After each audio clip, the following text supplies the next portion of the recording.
Your hair looks super cute today, Chris. Aw, thank you. That was just a quick.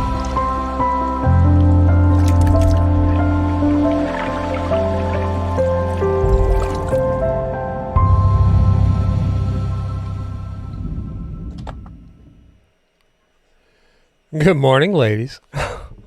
Good Morning, morning, Oz. Oz. How Good you morning, Oz. how you doing? It's Women's Wednesday, so I'm going to be the honorary gal in the room. YouTube, I've got a check, but it says an error occurred. Please try again later, and it shows the stream's going. So I'm going to check the stream while you ladies talk about what's going on. Whose birthday is it today, Shanda? Ringo Stars, and the stream seems to be working. I can see us, so Oh, good. Yep, I can too. Yeah, let me check the Yes. sound. It's yeah, I got an think we're error all good. over the place in my Rockfin. Like I said, I got to set up the Rockfin again. Yeah, I've got one of Sandy's shows up on Rockfin, Chris, but I ran into another tech issue. It's been Tech Gremlin week here at the Land of Oz, so I expect more. Whatever. So, what else is going on today? Anything of note besides being July 1st? I got my Lego house done. Yes. look at you. Shonda in the land of Lego. Shonda's got the land of Lego. Oh, thanks, Bill. Stream looks flawless. How's the sound? Anybody tapped into that stream sound? Should I do that right now? Check, mic check. Check. Jesus, or Jesus, not sure which, likes your hat. Yeah, I was Whitney. gonna say they like your hat. Oh, thank you. I love your hat too. I think It's it gives just- you so much character. Yeah. Okay, it's from like the bad hair days, just flop. Yeah, I have bad hair days too, like no hair Me days. too, but I haven't figured out a way to. I mean, I have cowboy hats, but I doubt anyone wants to see me in a Oh no! Rah, cowboy hat, Chris. I want next week. Bring your cowboy hat there, cowgirl. So She might get mistaken for a Republican. yeah. Yeah, no, I want to relabel cowboys as not all cowboys, but nature loving cowboys, nature loving, sustainable horse cowboys. loving, Yeah. nature loving, animal loving cowboys. I want to steal the symbol of the cowboy hat because I think everybody looks better in a cowboy hat. That's right. God, I know I do. Looks like I got hair when I wear a cowboy hat. Hey, so happy Women's Wednesday. Thank you, ladies. Amber and Rhonda, and we're missing somebody else too. Of course, Nate. We only got room for one honorary woman, Nate. Sorry. Anyway, we have a dire warning. You guys know about that, and you can only guess what it is. Let's have Amy Goodman tell us about this dire warning. Welcome to Democracy Now!, democracynow.org, The Quarantine Report. I'm Amy Goodman. The United States is experiencing the world's worst outbreak of COVID-19, which could soon spiral out of control unless urgent steps are taken to isolate, confirm cases, and conduct contact tracing.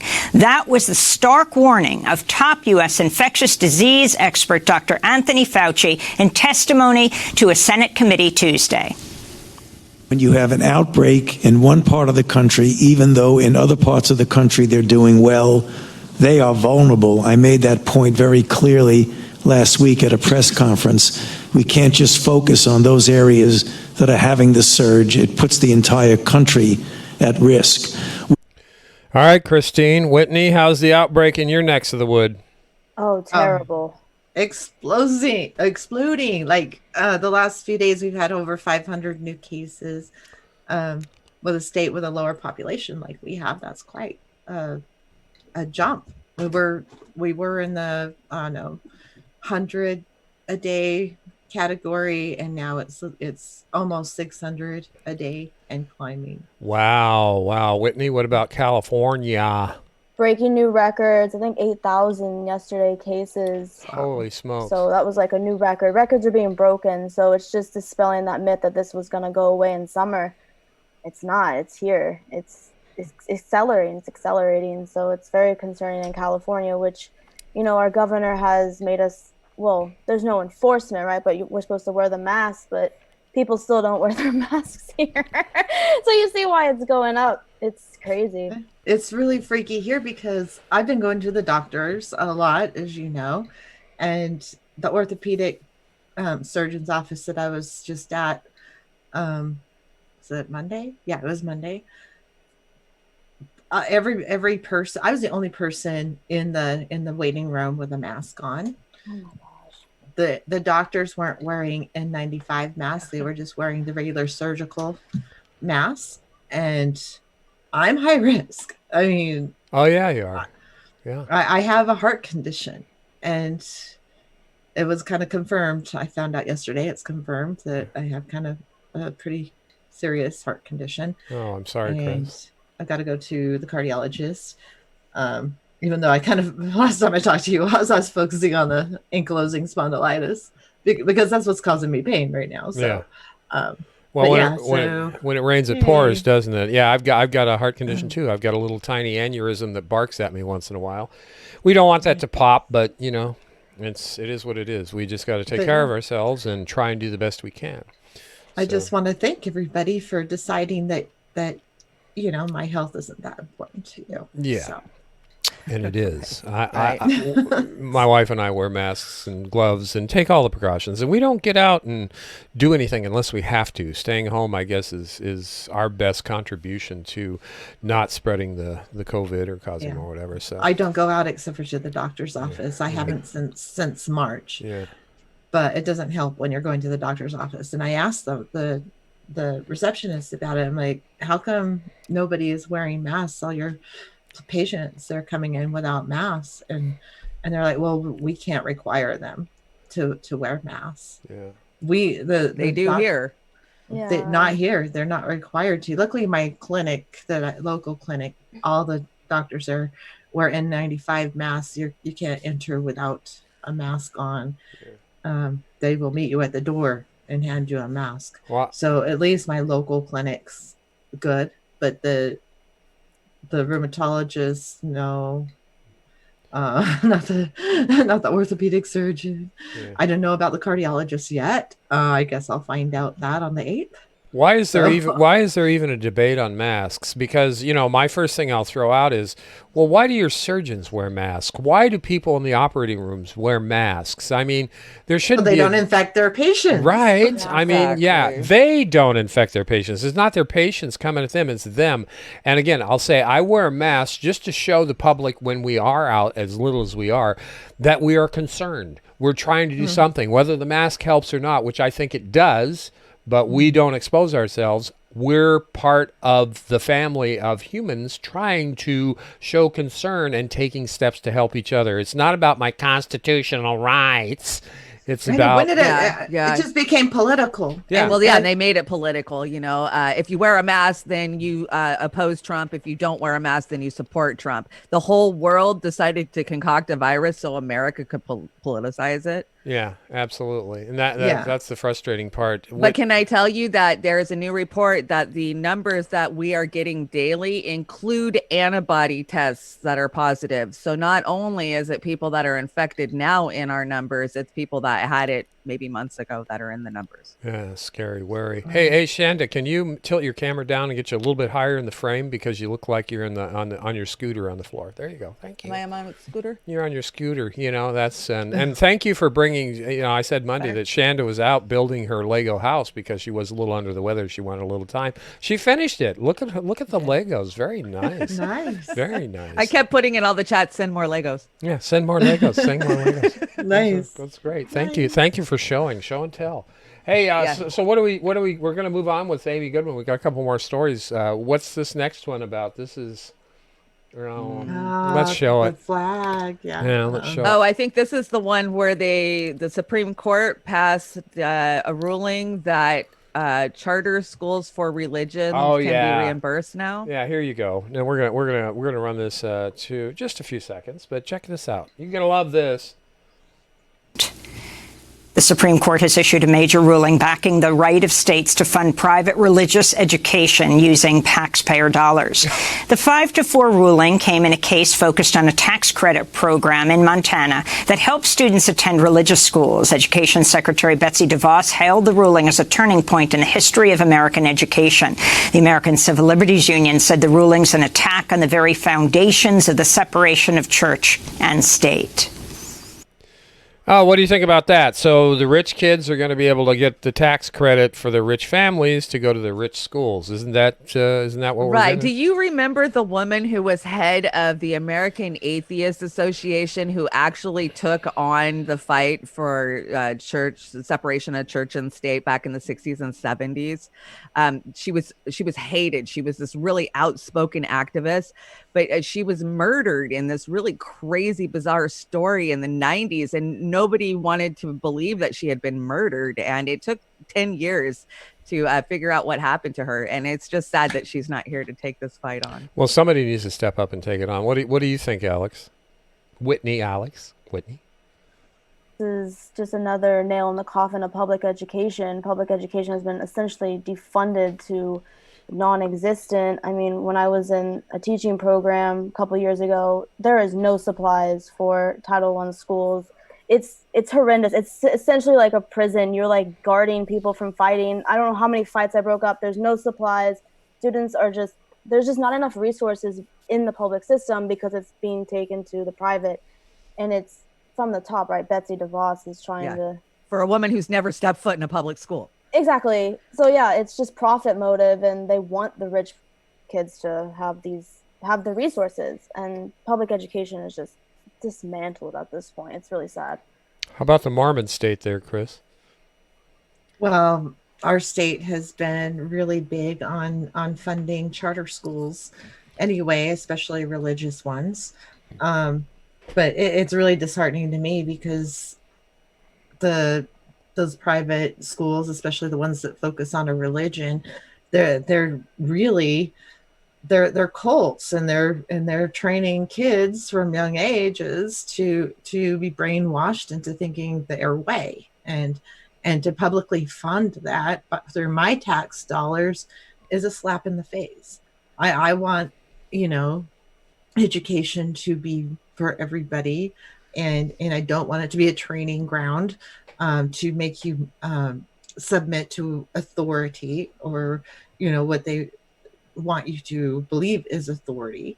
So yeah, I'm not happy with it. I know Utah probably loves it, especially being the home of BYU, Right. and all the and all the seminaries are already at all the high schools. You already have a religious classroom on campus of public schools, and now they're also going to be funding the Catholic schools. That was mind blowing to me when I moved from Washington State in ninth grade to Utah, and one of my classes was actually a religious class every day. And I wasn't a Mormon.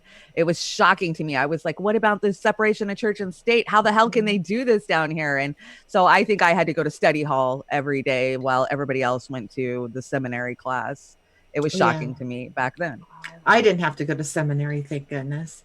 But I mean, I just am offended that they would put a religious classroom, a religious space on public property. It's bad enough that there is a church in every single subdivision in our state. That why do you have to have seminary during school hours? Exactly. Well, I have a lot of friends who are of religious faith, and I've worked with a lot of people who subscribe to that, especially when it comes to fundraising and doing charitable things. It's not about the character of the person; it's the ideology and that's their religious beliefs that I take exception to, because when these intersect for the public good, there's the religious element, and what they don't get, and I try and get across to them, is this is another way that's going to separate and have wealth inequality compounded through these actions, instead of when you talk about for the public good, no matter if your ideology is you have a religious ideology or a open public ideology. I don't even know if I'm parsing this right, but these are These are what you have when you get a prescription. These are the side effects of the actions of your beliefs, and those side effects are detrimental to a functional, well-functioning society. And Chris and all of you know that this happens with everything as far as sustainability, when it comes to having children, abortion rights, everything. All this conglomerates together and causes that. Instead of stepping back and say, okay, how can we make this for real, for good, sustainable living? Because we're gobbling out the planet. We'll get into that a little bit more. But this diatribe I went into right now, I have breaking news. We have some breaking news.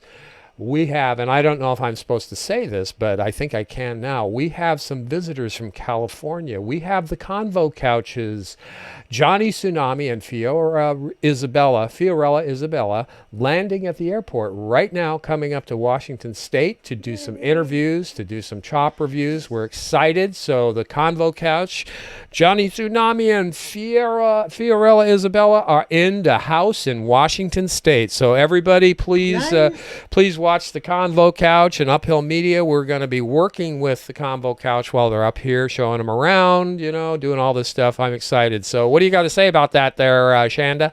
Network. That's how we get it done.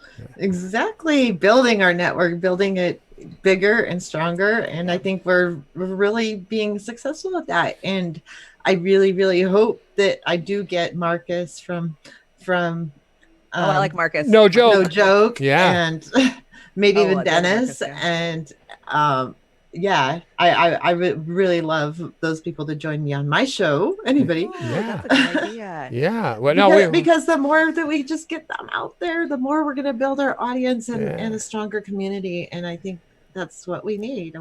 Absolutely. We need to build that.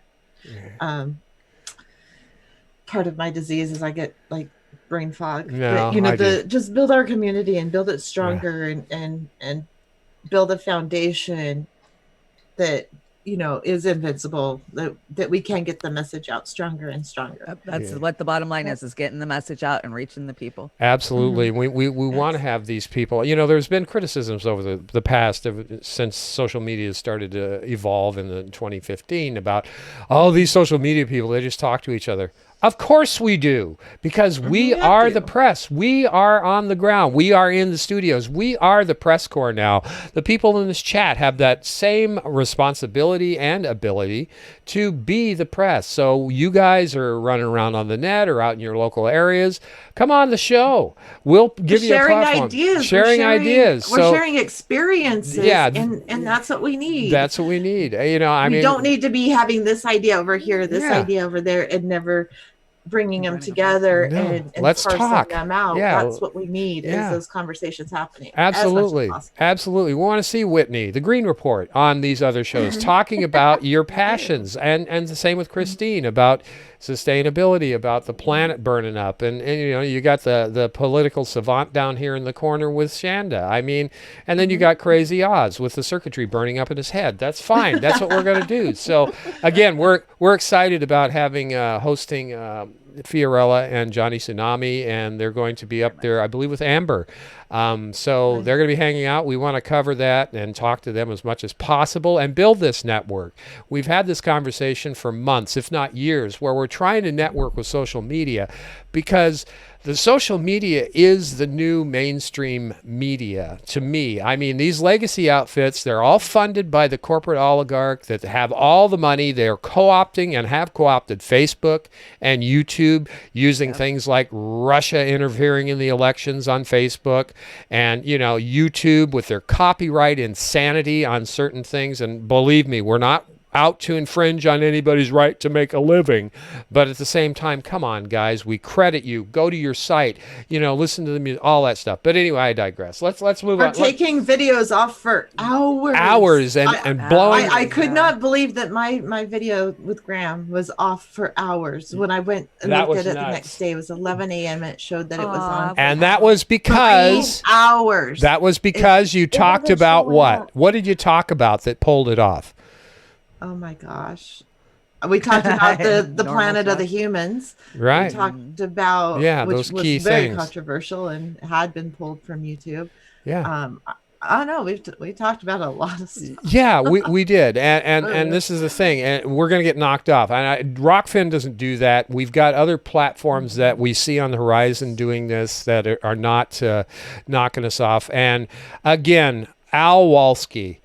Al Walsky, $20 from Al, in memory Thank of you, Scott Al. Galindez and others that pay the highest cost for health care in the home of the brave and the land of the free. They pay with their lives. And that is another wonderful tribute. And Al, we appreciate that. And Scott was out there sick as a dog. He had what was it? It was his kidneys failed, and he was out campaigning and covering the Bernie things, and ultimately he didn't stay up on his whatever he needed to do with the maintenance on the kidneys, and I guess he got toxified to the point and fighting with the insurance companies. And I apologize if I don't have all the facts correctly. The bottom line is that this bullshit system of healthcare, no, it's for-profit medical insurance, killed this guy. Our system killed Scott Galindez and others who pay the highest cost for healthcare. In the home of the brave and the land of the free, they pay with their lives. Well said, Al Walsky. And, you know... The best healthcare system in the world if you have the money to Yep. pay for If you can pay for it, that's where it's at. And yeah, again, we need to move along here, and we're going to do some Yeah, we're digressing a repitch. lot We've been digressing a lot, but yeah, we really appreciate especially it. with Women's Wednesday, because Yeah. women Branch go out. off on tangents. Yeah, and that's just what we do. Yeah, and I've been the one with the verbal diarrhea for the last 5 minutes. So here we go. This next section, Shandif, was... Yeah, this is about the immigration ruling that just came down. We'll talk more once it rolls. All right. In immigration news, a federal judge in Washington, D.C. has struck down a Trump administration asylum restriction that banned most asylum seekers from Central America, the Caribbean, and Africa from applying for refuge at the U.S.-Mexico border, instead forcing them to first seek asylum in countries they pass through on the way to the U.S., particularly Mexico or Guatemala. The ruling Tuesday marked a legal victory for refugee advocates who challenged the near-total ban on asylum. In Arizona, a letter signed by over 100 immigrant prisoners held at the La Palma Correctional Center near Phoenix details inhumane conditions at the Immigration and Customs Enforcement Jail and a negligent response to the coronavirus outbreak. Prisoners say they're being coerced into cleaning the jail without protective gear under the threat of solitary confinement. A similar letter drafted by immigrant prisoners held at the nearby Eloy Detention Center says, quote, "We're certain that staff are the ones getting everyone else sick. Days ago, a sergeant was a new victim of COVID-19. He collapsed on the job here in Eloy," they wrote. Over 220 prisoners at Eloy have tested positive for COVID-19, one of the largest outbreaks of any ICE jail in the country. In more immigration news, Well, So this one's close to my heart because I have actually been to the Eloy Detention Center. I have been out there to protest and show unity with the immigrants. This is where they house the women that they take the children from at the border. And it is just heartbreaking to know that they're not getting any help. But this isn't unique to just the immigration detention centers. We're seeing this in detention centers all around the country. If the inmates even appear to be sick, they get thrown in solitary confinement. We learned this from Joy's interview the other day. That they just lock Shooting them in up if they actually here over the last few days. How certain sorry about that. Go ahead. Did I cut out? No, Mike's that doing was something your weird. engineer. They make that sound so much nicer when they talk about it on the Utah news, because we've had some outbreaks in the jails Right. out here, and they say, well, they're put in individual cells. No, they're If solitary they're sick. confinement. That's the way they're talking about it, though, just to make it sound a little bit nicer, you know. Yeah. Yeah. Tomato, tomato.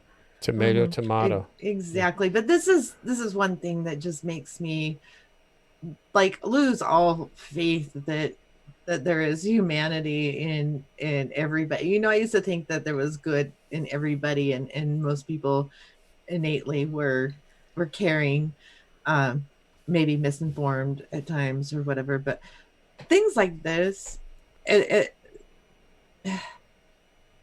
just shows just such an ugly side of the human race. And as much as I don't want, people going from place to place, I think people need to live locally. The fact is, we're causing war, there's drought, there's, the climate change is causing refugees everywhere.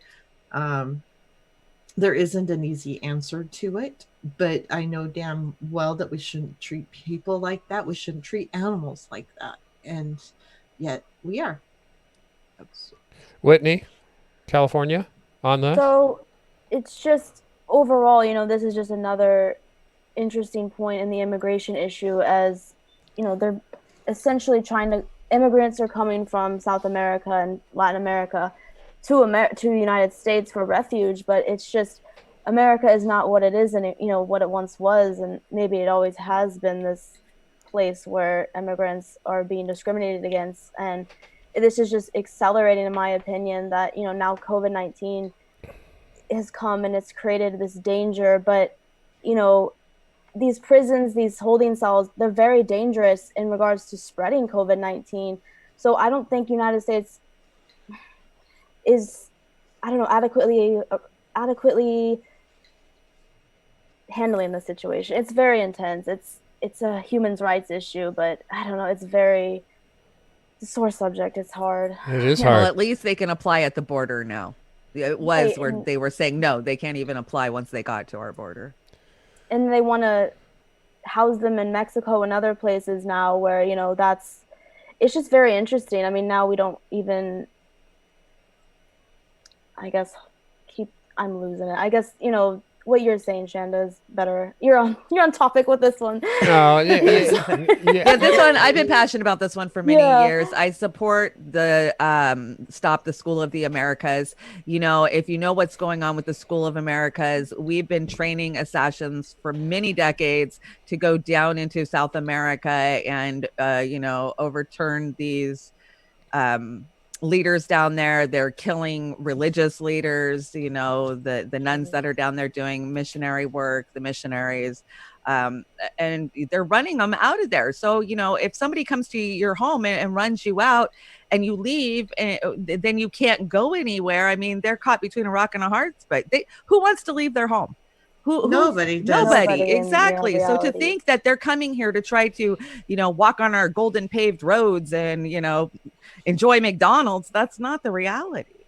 It's definitely not. It would take a lot. I mean, think about what it would take to get you to uproot your entire family, walk thousands of miles to try to get to a safe space with your children that you're not welcomed at, but you're still going to try. Yeah, because it's better than where you're at, which is that's really sad. And right. And Chris you said the right thing about climate change and refugees. I mean, exactly, Chris. This is it's a major issue, and it's only gonna get worse. Yeah.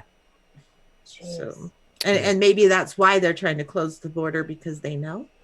Well, everybody, all these war hawks say we want to bring peace and democracy and help all these other countries. It's absolute bullshit. They don't care about that stuff. When they have sanctions, it's international terrorism. They're all these sanctions. It's just another form of war that hurts the populace of the country, and trying to force the populace to overthrow whether it's democratically elected government or not. I won't even go there, but you guys are right on as usual. I want to jump on this Russia bounties thing again, because I'm really not thrilled. And can Rachel Maddow just please go to an island somewhere? Yeah, I mean, just go to the Epstein Island. Shut up, Rachel. I mean, for God's sake. And I used to follow her on Air America, and I even had a couple of text wars with her back and forth. But I'm a peon. So, and she's a Rhodes Scholar, but she delivers propaganda with the best of them. Now, well, if you look into the Rhodes Scholar thing, that's a terrible title to have once you know what it's really about. Yeah, I can only imagine going through higher education for as long as I did. And I'm not a big fan of Sauger. I think he makes some very salient points here. Salient points. Did I say that right? How certain elements within the intelligence community are partnering with elite Democrats and neocons to destroy any chance that the Trump administration has at peace in Afghanistan. It is one of the most transparent Washington hit jobs I've ever seen. And predictably, like hit jobs of this nature, the more that you learn about the so-called intelligence itself, the more you learn about why you should always be skeptical of these types of reports. Recall, the original Friday New York Times report said that intelligence showing the Russian intelligence officers were offering up bounties on American soldiers' heads in Afghanistan was briefed to President Donald Trump in earlier months, and that his administration had not done anything in response since. So that inflammatory reporting is what set off the maelstrom in calls for blood of Russian soldiers in Afghanistan from everyone from Nancy Pelosi to Russiagate queen herself, Rachel Maddow. Well, as usual with these stories, there's a lot more to it. The Times' second shot at the story now definitely does not say that Trump was ever actually briefed on the materials, only that parts of the intelligence itself were included in a written presidential daily brief, while the White House maintains it was never actually communicated to Trump by his verbal briefers. But the most damning piece for the Times and Russiagators is information that the intelligence community itself doesn't even agree on the veracity of the reports. The National Security Agency reportedly, quote, strongly dissented from other intelligence agencies' assessments that Russia paid bounties for the killing of U.S. soldiers. It was the CIA, which reportedly based their assessments on human intelligence and Afghan government sources, which led... You know, does anybody remember Judith Miller? She worked at the New York Times. Yeah, she was the one that was instrumental through the New York Times about hyping us up on our invasion of Iraq. And come to find out, it was bullshit. So there again, the New York Times, they belong on a roll next to the toilet. And these proponents who are pushing another Russiagate with the ifs, ands, or wavies, or whatevers, I got to say. So, Whitney, let's start with you. What do you think of this new Russia thing? Okay. First of all, I just want to bring it back to history real quick. I mean, we've been in, first of all, Afghanistan, 2001. It's been like 19 years, right? So first of all, what are we still doing there? I mean, Obama and Trump have said they want out, but we're still there. So there is this capability of Russian soldiers to attack U.S. soldiers, but you have to ask, why the hell are we there? But the Russiagate thing, I know the media is playing it like this is, Trump, this issue with Trump and Russia keeps being brought up. But it is a legitimate issue, Trump bending the knee to Russia. But God, I don't know. I mean, I'll bring it back to you with what's going on with this new Russiagate. But the history is like, why are we still there? That was the first thing I thought of when I heard about this, was like, okay, so if they're paying Afghan soldiers to put a bounty on U.S. soldiers in Afghanistan, we should have been out of there. Just easily solved. Bring them Bring home. our troops home. Easily solved. It's been 19 years. Okay, that's just there's resources that we want there. It's very high. Well, yeah, we know that, but right. So we'll never pull out just because they can make the money. But I just dropped a great link to a Gray Zone that was Aaron Mate and Max Blumenthal yesterday. They break this down better than I ever could. Yeah, I again, why are we there in the first place? Why do we have a brand new Cold War going on? To get the resources. Yeah, Like everywhere we are in, it's all about the resources that the U.S. believes are theirs. How dare you put your country on top of our resources? And that's just the way the U.S. thinks. Yeah, everywhere. They think they're the ruler of the world, and whatever they want, they just go and get. And it's kind of embarrassing as an American. It doesn't give me any patriotism when our country acts like that. So, well, this is more sauce to try and cook Trump's goose. Like I've said, they don't need more not doing sauce. Anything different than the other leaders. No, this is just so passe on so many levels. we've got people coming back in body bags and in pieces for what? I mean, really. And Joe Biden. I mean, come on. He's already way ahead. You know, Trump is destroying his credibility with his pandemic among his demographic that votes for him.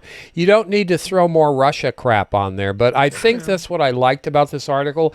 It wasn't all about burying Trump with more stuff. It's another angle, and I'm going to play. I've cut this up 3 times. Bear with us today. I think it's very, very worthwhile to watch these things, and we'll talk about each little cut that I've got here. To their conclusion. Well, gee, guess which government desperately doesn't want the U.S. to leave? Because we pay all their bills and we let our troops die so that they can grift off of our aid dollars. You guessed it. It's called the Afghan government. You will not hear any skepticism or parsing like this from Democrats, Republicans, or MSNBC. They have already convicted Trump with the caveat of, quote, if true. Here's Biden doing the same thing yesterday. If these allegations are true and he did nothing about any of this, then in fact I think the public should, unrelated to my running, conclude that this man isn't fit to be president of the United States of America. Dereliction of duty, he says. Congressman Max Rose, he took to MSNBC to continue the party line, repeating that American soldiers are being left out to dry. Well, look, I'm sick to my stomach over this. Yeah. Sick to my stomach as a member of Congress, a patriot, but also as someone who served in Afghanistan. And let me tell you something that I learned in Afghanistan. It's complicated enough. It's dangerous enough for our soldiers without having to consider Russian bounties that our country's not doing anything to address. Now, what is the logical consequence? Okay, Max, I can't stand that guy. Of course, we notice he has all of his parts, and he doesn't seem to be suffering from PTSD. I don't know. I would like to do a little research on He's probably a cook or something. Yeah. I mean, and cooks are people too. But this guy, he's another pusher, another mouthpiece, for the military-industrial complex. So, again. Who benefits? The Afghan government that we have installed in there, possibly? Yeah, so benefit the U.S., not us. I mean, not the people. Not the people. But, the oligarchs and the military-industrial complex and the politicians. They're the ones that benefit from being there. Definitely not the soldiers who have to put their life on the line for these resources. It's not the American people because we're not reaping any benefits from it. No, I mean, it's all about the corporations. It's all about the minerals, the lithium mines, the tin, the metals, the precious metals, the platinum, all that stuff. It's just like the fossil fuels. Let's go take their shit and let's oppress them. Let's put in a puppet government so they can hold the people down until it gets so horrible that these people try and migrate to other countries because theirs is falling fucking apart. I mean, really? Because of the United States. I'm a patriot. Sure I am. I'm a patriot because I'm speaking truth to power, hopefully, like you ladies are. Can I tell you what totally irritates me about this narrative is a good bulk of the country knows it's a fucking lie, but as long as it supports their side and their story, it's okay that it's a lie. Yeah. Whitney, come on. You're shaking your head. I know you want to say this. Okay, well, I was going to get personal because I don't want to speak on his behalf, but my husband served in the Iraq War. And I guess, I met him later on. He's a veteran. So he came home and he saw, America for what it was, kind of, instead of, he went into the war thinking, he was fighting for his country for good reasons, freedom, right? The Bush years and all. And now, looking back, the Iraq War is a disaster. And it's compared to a Vietnam situation, and we have Afghanistan still there from 19 years. And it's just why are we sending our soldiers over there? It's like the 60s with Vietnam, we don't have a job here, so we're sending you overseas. Bingo. And that's what it is. And it's why are we really there is the question. And it's disheartening as Americans because we don't even talk about it. I mean, this is just a snippet of what's going on over there. There's been so many documentaries, one by Vice, Ben Anderson did this is what winning looks like over there in Afghanistan. I mean, it's a complete disaster, and it's a political theater that's just being there just doesn't make sense anymore. But as Americans, right, as civilians, but the top, you're talking about the top, is that's why they're there. It's the resources, it's the controlling the power, and the Middle East and oil and all that stuff. So it hits home. But yeah, it's just, this is a snippet of what's going on. Why are we still there? Why are we there? Most of America wants us out of there. They want us out of these damn wars. It's draining our life's blood. What do you think, Chris? I'm so sick of being propagandized by our media and our politicians, and how much they glorify the war heroes, and they, people who put their life on the line thinking they're fighting for a just cause. I understand that, but they glorify it so much, trying to recruit more and more to come, and fight these battles for the corporations and the military industrial complex and the politicians and the executives, the oil companies, all this stuff. And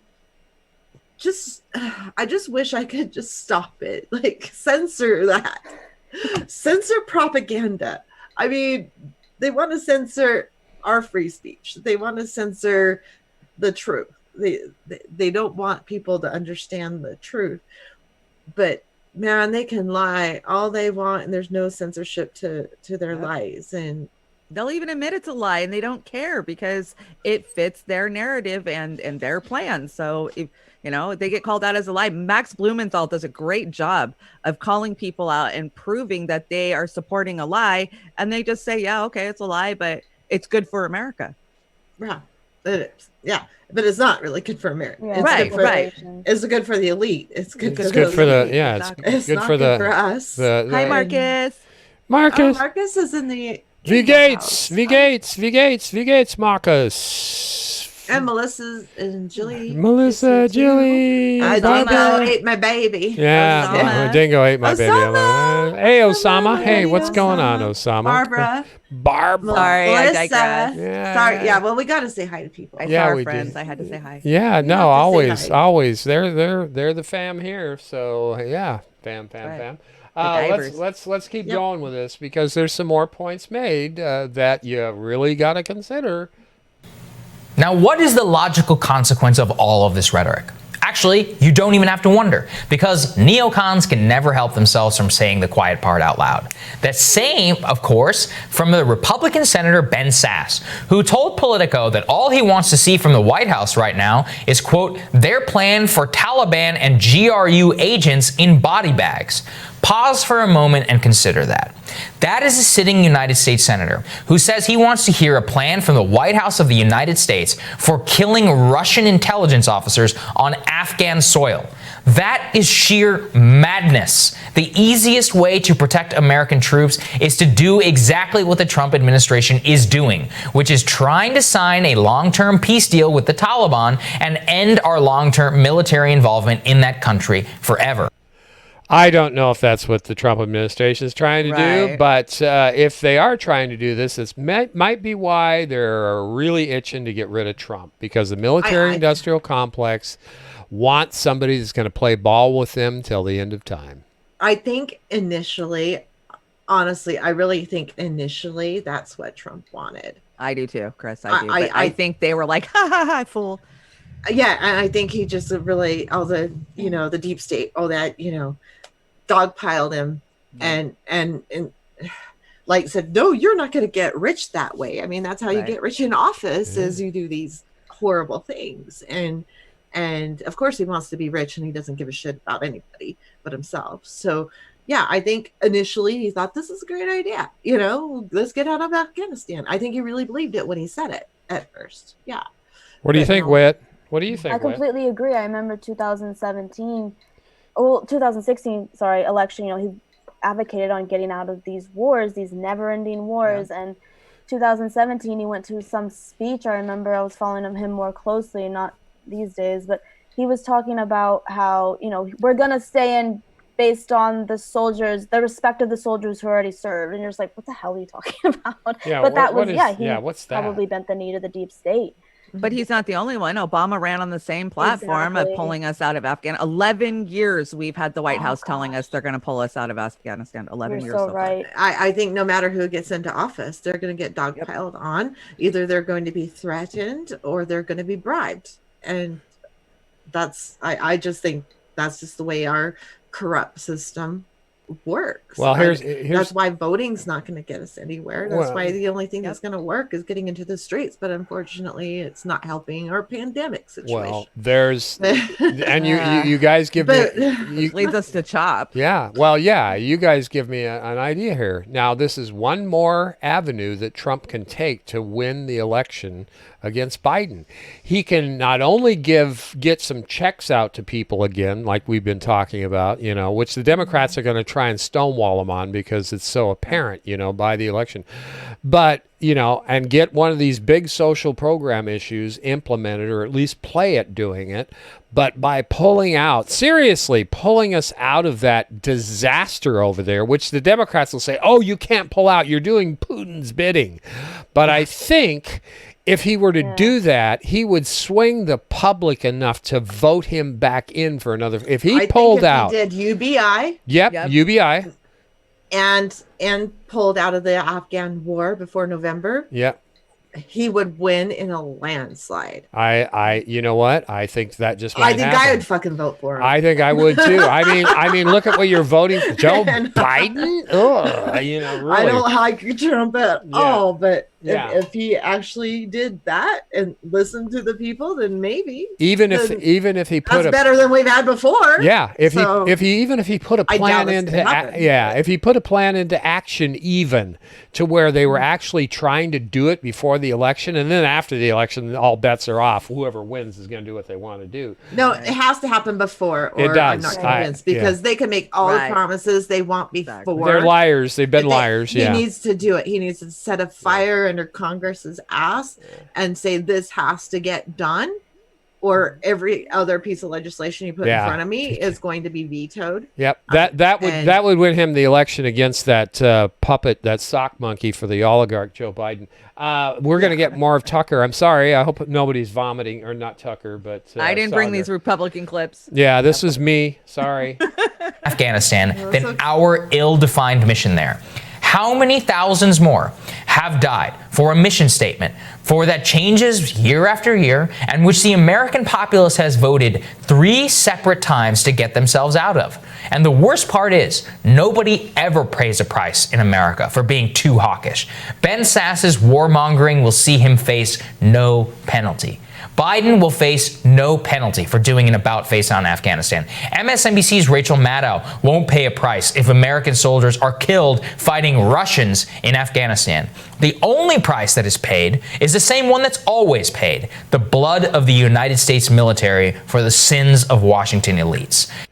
Da-da, da-da, da-da, da-da. Kaboom. You think Crystal's proud of Sagar? I don't know if she's proud. I think they're actually probably keeping it together on a thread, because Sagar's been getting a lot of heat lately from all sides. And, I'm not that fond of some of his positions, but when he's right, he's right. But I love having them have that discussion together, because that kind of, publicly, that kind of discussion needs to be had honestly. And I think that's what they do. So whether or not you like Sagar, whether or not you like Crystal, it's like, we need to have those conversations, and it's a really good example, because in our own lives we need to have those kind of discussions with our family. No, our friends. I absolutely I agree. Yes. Go ahead, Whitney. What were you going to say? Oh no, just conservatives in general. Yeah. No, they're hard to talk to. They're really hard to talk to. Yeah. So are neolibs. Yeah. Neolib. I resent. Yeah, neolibs are also hard they're to talk the worst. to. They're the same. They're the same. Yeah. I call Biden tards and Trump tards. There's some people who will vote for the lesser of the two evils. I don't consider them in that category, where they understand that both are bad choices. And I have a little bit more respect for someone who's like, well, I kind of think this would be a little bit better, even though I don't agree with that position, because every time you do that, it doesn't help the situation in the long run. Nope. So I just think we need to Stop voting for evil.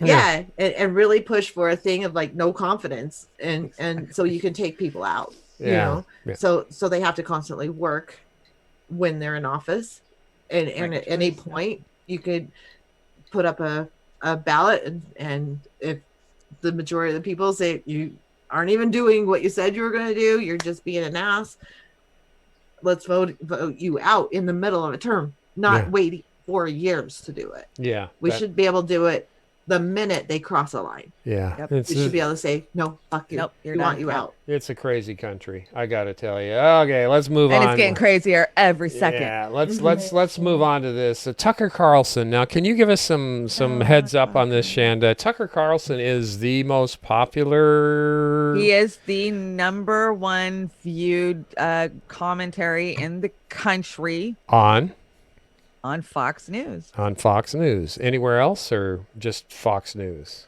I don't know. I don't follow Tucker that much. And, occasionally Tucker steps on it and actually gets it right. But then for most of the time, he still has his closed-minded conservative view. I couldn't stand him. And I watched him back in the days of Crossfire with Bill Press. The bow tie. Yeah, I wanted to take his bow tie and ram it down his throat. He's another privileged guy that got on a show for whatever. But him and Anderson. Yeah, but here I got to say I agree with Tucker Carlson. Oh my God, right this there day is down times I agree with Tucker. Wow, I think no matter I'm what. I'm finding myself agreeing with Chris Wallace. Oh God, what's that's going on? Like what the hell? Kill me now. Yeah. yeah, I hear you. Well, anyway, no matter what his motivations, I think he's pretty right on here. His own colleagues at the network for focusing too much on partisan squabbles like the Benghazi investigation and Peter Strzok, and not on the issues that are actually affecting working class and middle class Americans. It's a landmark moment, I think, for right-wing coverage in D.C. Let's take a listen. Who cares how many Benghazi hearings we have? We're supposed to care. Why should we? How did Peter Strzok's text messages become more important than saving American jobs from foreign nationals who are taking them? It is lunacy. We fall for it every time. And to the extent this show has participated in it, we apologize with deepest sincerity. Because meanwhile, as we're talking about things that don't matter, life. What, Chris, Shannon? Are we talking about Benghazi again? Yeah, I think so. I think we're talking about Benghazi. I have no idea. And jobs of foreign nationals. I think he's referring to H-1B visas, right?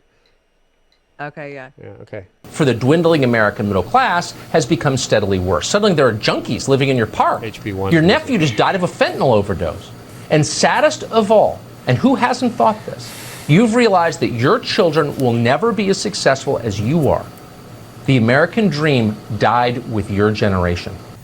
I mean, you can give your caveats, Ryan, so the left doesn't come at you for being nice to Tucker Carlson. But before we get that out of the way, that's true. This is a big deal. He's calling out the obsession with these petty squabbles. And, look, I probably have fallen victim to it to myself because it is one of those things where you want to latch on to it. But as one of the things we try so hard to do on this show is exactly what he's talking about. Cover the issues about why the American dream is dying for so many. Now, Tucker thinks it's because of immigration, and I think that definitely is a big story of it. I know that you disagree, and so does Crystal. And that's fine. I have no issue with arguing and parsing whatever the issue is whenever it comes to why wages are low in America. But let's at least acknowledge and discuss and debate every single day why it is that we live in a country where people are getting screwed except for a very small percentage at the top. And what?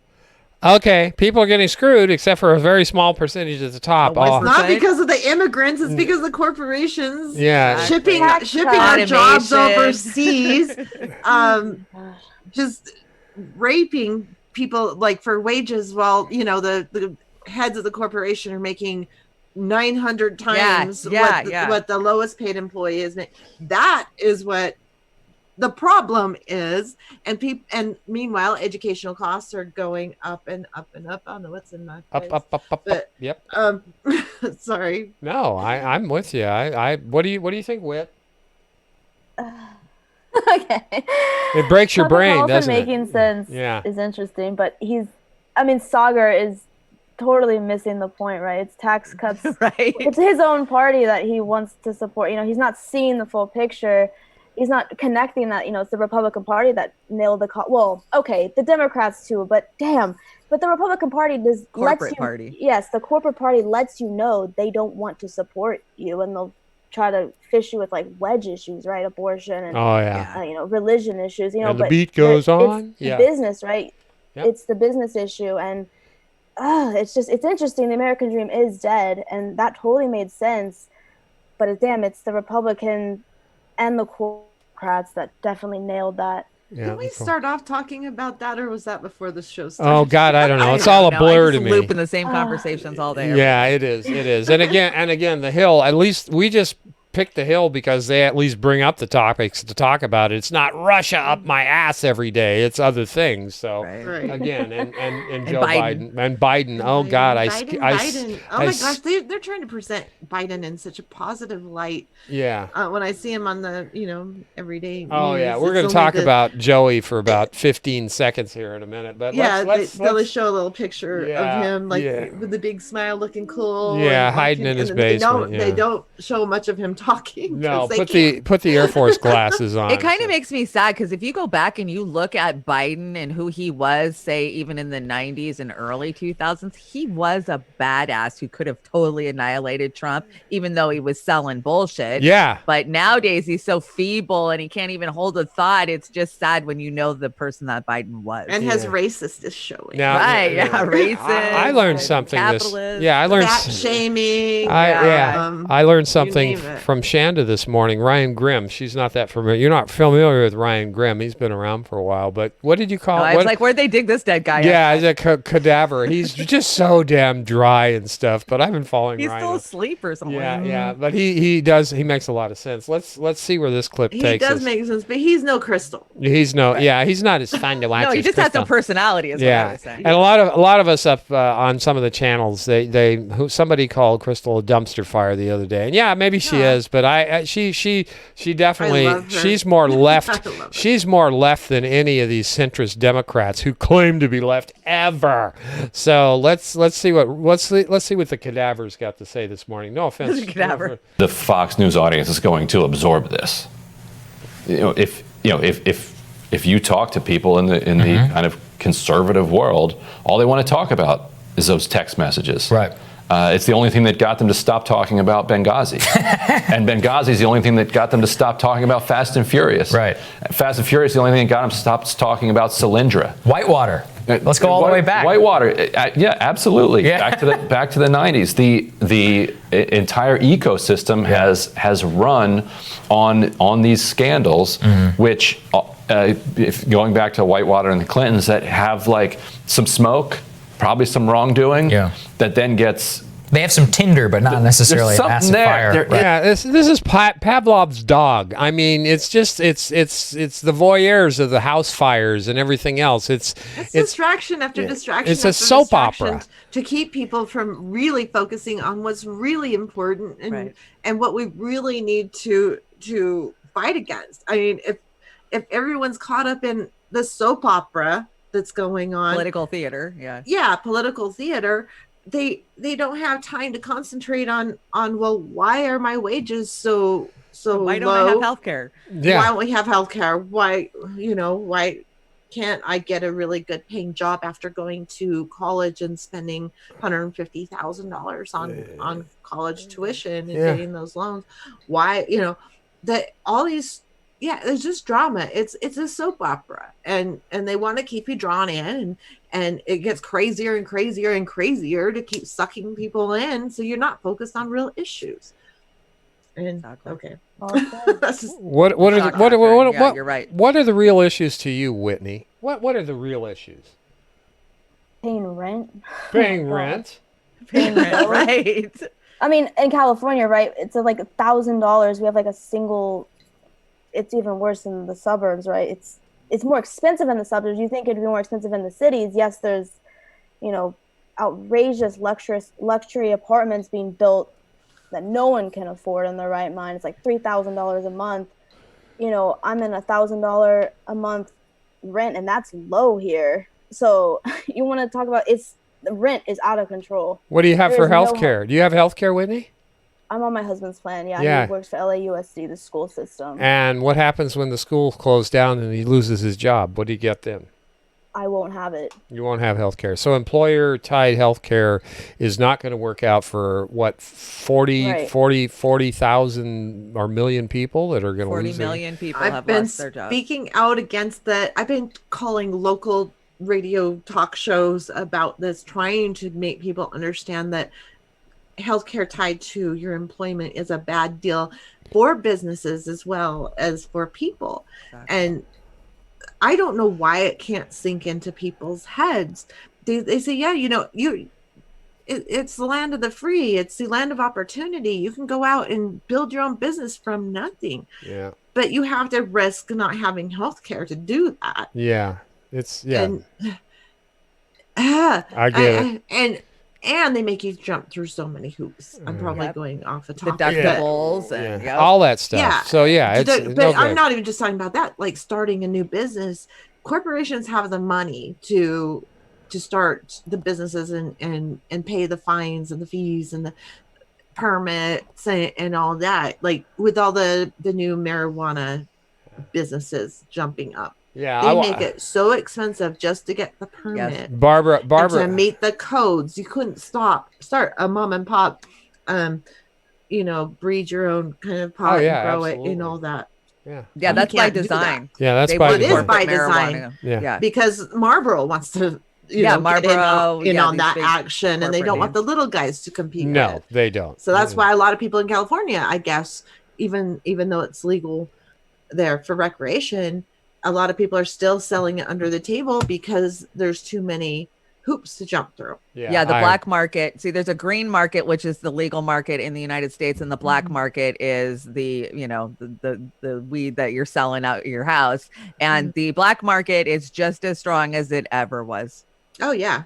Yeah. Oh yeah, absolutely. And people can do it for cheaper. Yeah, for cheaper. So for they cheaper. do it. And a lot of these growers are growing green crops and black crops, so they're selling legal and illegal at the same time. Good for them. Isn't that I think a lot of them are corporate, so yeah, it's not good for them. Oh, them. yeah, The it's corporate, corporate. yeah, they're taking that's factory farming going marijuana and everything else. They're going to jump on the hemp too at some point. So, yeah, Barbara, I like Ryan Grimm too. I've been following Ryan Grimm for I just years. didn't. He's just I dry. recognize him, but I really don't follow him. So I don't know. And Ryan I Grimm. love his views. It's just he's really hard to listen to because very dry. No, he's very dry. He's Yeah, dry. He's like very dry, but he's got really good views. Yeah, he gets deep into it for sure. But overall, his haircut. Max His Blumenthal, haircut looks like he did the bull. Max Blumenthal, Clint Greenwald. COVID haircut. Yeah, COVID haircut. COVID haircut. Anyway, we got to move Sorry, along. Oz. Max Blumenthal did what? No. I listen to the likes of Aaron Matei, Max Blumenthal, these outside reporters who actually report because they won't follow the narrative that the corporate oligarch that controls the mainstream media goes by. They won't do it. And I worry about them from time to time. We need to jump on this one. We're running long. Let's Yeah, it's getting hard for me to sit. Yeah, So yeah. Let's finish it just out. say it. Here's Move it. Here's creepy Uncle Joe. We got to cover Joe again. This is our Joe moment. Our Joe moment. A bit of an uncomfortable question. Let's take a listen. Last question, real quick. Some have speculated, You're a sir, lying dog. that you are subject to some degree of cognitive decline. I'm 65. I don't have word recollection that I used to have. I forget my train of thought from time to time. You got 12 years on me, sir. Have you been tested for some degree of cognitive decline? I've been tested and I'm constantly tested. Testing, not testing. All I got to do is watch me, and I can hardly wait to compare my cognitive capability to the cognitive capability of the man I'm running against. Thank you so I much. can't remember his name. So, that's a pretty bold statement man. coming from that guy. So, That man I'm running against, yeah, that man. The man I'm running against. oh my And God. you know what's sad about this is the mainstream media made it out like Biden hit it out of the park with that Oh my one. God. He hit it out of the park. Yeah, they did. They were That saying man, you can't even remember his name. He shut down Fox News. It's like, wow. I don't think he shut down No, he shit. kind of didn't. Yeah, I don't think he shut down shit. I think it was just it was practiced by the group to do that. And let's just I hope this is the last cut. I hope this gets my point across. Bernie Sanders, no question, that he delivered a cogent performance, and just stringing sentences together and paragraphs together was enough to have people say, wow, that guy's got it together. Right. And it sets the bar so low that all you have to do is just not trip over it on the floor. So if he can go into presidential debates and do whatever regimen he did to get through that debate with Sanders and do the same with Trump, then he's got it made in a lot of ways. Now, bullshit. Bullshit. Bernie didn't push back in that. Not at debate, all. So he's wrong. Biden lied 5 times, and Bernie could have knocked him down 5 times. So and Trump won't play that nice. No, he won't. No, he won't. No, he won't. And Bernie was such a disappointment. Yeah, he was, and Bernie let us all down on that one. Sorry, Bernie fans. I'm moving on. I have to. We don't have time to waste on licking our wounds over what Bernie did or didn't do. Thanks, Bernie, for bringing things to the floor. We got to move on. Don't hang. We'll take it from here. Yep. He gets credit for bringing all of that to the surface, but right now, move over, Bernie. Yeah, move over. Let us go. We want to jump in, Chop, real quick. I just got an update on Chop. Yeah, what's going on? They're bulldozing. 31 protesters have been arrested this morning. They brought in 250 police. They're every 5 feet. They swept the park at 5 a.m. They didn't have time to grab their tents, their belongings. It was get the hell out of here or get arrested. They took the barricades down, and the police are now moving home to the East Precinct. And you can see some footage here that was from this morning. Wow. Yeah, and again, Fiorella and Johnny Sue I think they're landed here. They're going to be covering that. They're going to be covering some of the progressive candidates, hopefully, in Washington State. If they want to, we may come on sometime today when we get some logistics done, and we'll keep live updates and do some interviews and ask them how their trip was and what their plans are, and that'd be great. So, again, the Convo Couch is into Washington House today. Can I just say something? Yeah. Go ahead. That the Trump supporters, they're like cheering this on. Oh, yeah. Well, they're the ones that were infiltrating it and causing a lot of the fucking problems. A lot of these shootings were because of them. They were coming in. Yep. But they were the largest population that was vocalizing the fear when Obama was in office. Not an Obama fan either, but about martial law. Okay. Right. And they are cheering this on. Like, they just don't have any moral base, or standards. It's like, whatever way the wind freaking blows, as long as it's their team, they're right. And it's just so much hypocrisy. And the Democrats aren't any better. No, they're worse. They're worse in my respect. They're worse. There's a lot of info to go into this. I know we've ran late, but some stuff happened this weekend with Shama Sawant surrounding the mayor's house that pissed the mayor off. That's why they cracked the whip this morning. We'll get into it, I'm sure. On Durkin needs to be gone. She's just Durkin needs to go. But now she's attacking Shama. She wants an investigation into Shama. She wants her pulled off the city council. Yeah, and I really I think that should be met with 10 times the force of what Durkin's trying to push through. I would call for Durkin to resign today. I have been screaming it. Yeah, Durkin needs to be going out. We've got so much neoliberal corruption in this state. When I say neoliberal, what's that? What's a neoliberal? That's corporate Democrats. So that's what we need to. Whitney, we're going to give you the last say on all this stuff. Go ahead, Chris. Go ahead, Chris. Yeah. Go ahead, Chris. Women's Wednesday tonight. Yes. Oh, yes, 7 p.m. Mountain. I hope you two gals. I will be there. Yeah. Okay. Yeah. Cool. Women's Wednesday. Go ahead, Whitney. Yeah. And then tomorrow, the accidental activist. But Whitney, last thoughts? Looking forward, we got 4 months to this election. I know the polls show that Biden's up. We'll see, right? That you guys made me think a little bit more about that, right? I'm like, oh yeah, Biden's just gonna walk through this now, but I don't know. There's still a lot of time, so we'll see what happens with the Trump 2020 thing, and we'll see. And debates are coming up, so there's a lot more material to analyze coming up. So stay tuned on the Daily Dive, Accidental Activists, and other. Absolutely. Yeah, and Women's Wednesday. And Women's Wednesday, of you course. betcha. On the Natural Progressive. Anyway, Dames of Doom. thanks. Dames of Doom. Thanks everybody. Yeah, and if we can jump on with Fee and Johnny Sue. Might take them a while to get set up and stuff and have a talk and get the logistics, but we're looking forward to that. Now, Shanda, you offered this one the other day, and I put it in for Women's Wednesday because it's a female artist doing an old classic. Is there anything else you want to add to that? Nope, this is a great cover of House of the Rising Sun. This song is very close to my heart. My family gets together every year for camping and they bust out their guitars, and this is always the first song out. So I just love it. I want to share it with you guys. Okay. Thanks, everybody. Thanks, Whit. Thanks, Chris. Thank Thanks, you for Shanda. having me. Bye. Have a great day, everybody. It's been fun and informative. There is a house in New Orleans. They call the rising sun, and it's being the ruin of many a poor boy. And God, I know I'm one